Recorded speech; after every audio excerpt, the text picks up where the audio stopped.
Perbedaan dasar antara perzinahan dengan nikah itu hanya 5 menit. Perbedaannya hanya 5 menit. Hanya kalimat akad saja. Keduanya untuk memenuhi kebutuhan biologis. Keduanya memenuhi kebutuhan biologis. Yang pacaran tadi sehingga berzina, kebutuhan dia lakukan itu karena kebutuhan biologisnya. Orang menikah juga sama. Faktor yang paling utama dalam rumah tangga kebutuhan biologis, yang lainnya datang setelah itu. Perbedaan dasar, kalau berzina, maka keduanya tidak akan tenang, sembunyi-sembunyi, dan pada saat perempuannya hamil apa yang terjadi? Dua-duanya malu, keluarganya malu, namanya rusak di masyarakat. Anak yang lahir nggak jelas statusnya, nggak ada penisbatan nama anak kepada ayah yang telah berzina dengan ibunya. Nggak ada penisbatan nama ya, karena memang ini hasil zina, walaupun dia pemilik sperma. Sama halnya tidak ada hak waris antara anak yang hasil zina dengan ayahnya. Nggak ada hak waris di situ. Itu hukum syar'i. Bagaimana Ustaz kalau sudah terlanjur terjadi? Ya itu konsekuensi, resiko. Kapan ini dikatakan oh nggak apa-apa melanggar hukum agama dan jadi masalah seperti sekarang, jadi penyakit di masyarakat. Ada orang subhanallah, ibu-ibu sekalian, dia rusak memulai rumah tangganya dengan sesuatu yang salah, hamil di luar nikah misalnya, haram, berzina, anaknya berbahaya nih, tidak jelas statusnya, nggak boleh sifat kepada ayahnya. Dia ingin anaknya juga sama nasibnya.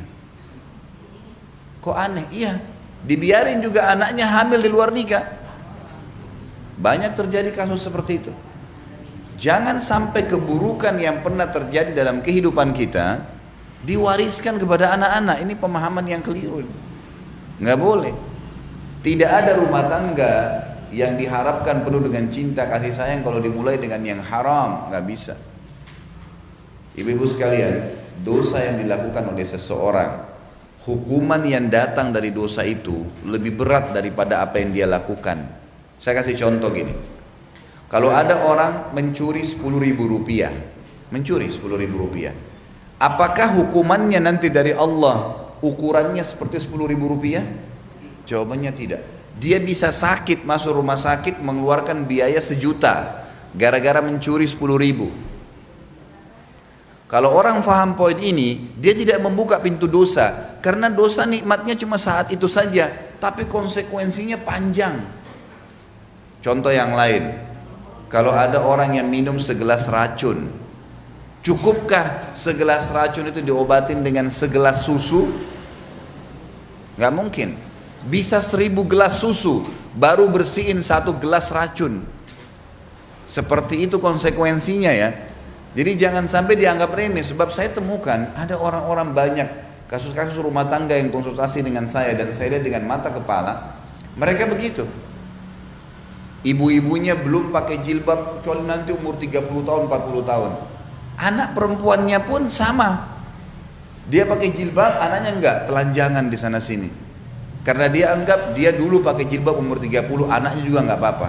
Baik, kalau anak Anda meninggal umur 20 tahun, siapa yang bertanggung jawab? Si orang tua. Itu amanah. Jangan kebobrokan dan kesalahan kita dalam masalah agama dibawa kepada keturunan kita ya. Itu kekeliruan, nggak boleh.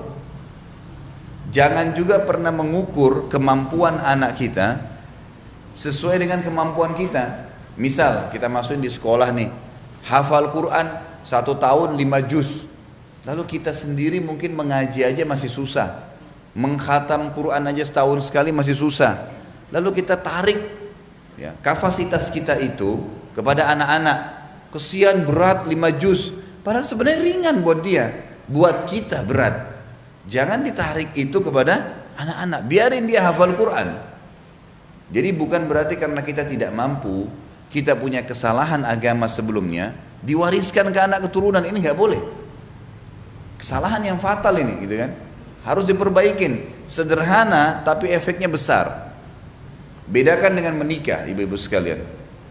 Menikah dalam Islam, pada saat dia menikah cuma didatangkan walinya wanita, 2 saksi mahar, dan kata Nabi SAW, aktsaruhunna baraka akalluhunna mahra. Wanita yang paling banyak berkahnya dalam pernikahan yang paling sederhana maharnya. Makin sederhana diletakkan di depan dia pada saat akad nikah. Ini mahar ya. Mahar ini syarat untuk sahnya pernikahan. Bukan kita bicara saling bantu untuk biaya ongkos pernikahan, itu lain. Ini sesuatu yang ditaruh di situ. Kayak di Indonesia sudah bagus perangkat sholat dan seterusnya. Dengan kalimat akad, si wali mengatakan saya nikahkan kamu sama anak saya si fulana binti fulan dengan mas kawin ini, si laki-laki bilang saya terima, sah pernikahannya. Tidak ada yang tidak tahu rahasia umum malam pertama mereka berhubungan biologis. Pada saat istrinya hamil, apa yang terjadi? Dua-duanya senang, keluarganya senang, namanya harum di masyarakat, dan anak yang lahir jelas statusnya. Perhatikan beda antara zina sama nikah. Dia bisa berhubungan biologis dengan tenang, milih waktu, milih tempat, nggak ada yang curiga, jalan sama-sama, orang tahu oh istrinya, oh suaminya, nggak ada masalah. Lalu kenapa ada orang milih jalur ini nih? Gitu kan? Yang anehnya banyak sekali muslimah yang tidak sadar masalah ini. Saya pernah temukan, subhanallah, ya mudah-mudahan Allah berikan hidayah dan mudah-mudahan juga Allah bisa mengubah kalau ada yang seperti ini. Dia berkata, ya, berkata kepada anaknya, kepada keluarganya, sampai saya ditanya untuk hukumnya seperti apa nih? Nggak apa-apa deh, anak saya pacaran di rumah saya. Daripada nanti dia di luar saya nggak tahu sama siapa. Jadi pacarnya datang ke rumah, subhanallah, masuk sama-sama di ruang tamu, duduk berdua di belakang di taman, masuk dalam kamar, nggak apa-apa. Loh subhanallah ini. Terus yang tanggung dosanya siapa? Ya ibunya, ayahnya. Kok bisa? Sama saja antara anak kita berzina dengan pacarnya di rumah dengan orang lain yang kita datangkan suruh berzina di rumah, sama persis. Bedanya cuma ini statusnya anak. Apakah rumah kita bisa dapat berkah kalau begitu? Dia kalau berzina kemudian kita anggap oh nggak apa-apa. Bagaimana kalau dia putus dengan pacarnya, nggak jadi nikah? Bagaimana kalau dia hamil di luar nikah ditinggalin oleh laki-laki tersebut? Ini belum kita bicara efek dosa ya. Ini baru efek sosialnya. Udah kacau balau. Baik Ustaz.